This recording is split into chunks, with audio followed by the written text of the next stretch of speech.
Veľmi príjemným prekvapením pre mňa bolo, keď sa na mňa obrátil pán docent Čaprnda, že spoločne s pani docentkou Gonzalvešovou majú záujem odprednášať na našej konferencii jednu veľmi dôležitú tému. Tou témou je diagnostika srdcového zlyhávania v ambulancii všeobecného lekára.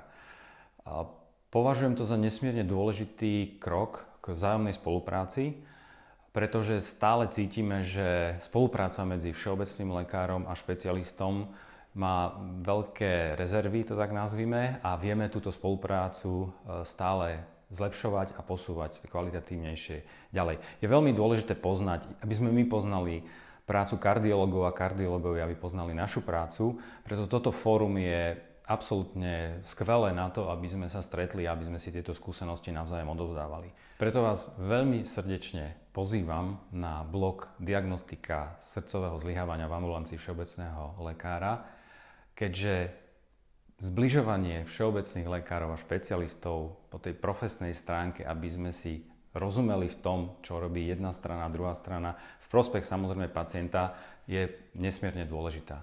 Takže pozývam vás, príďte, bude to určite veľmi zaujímavé.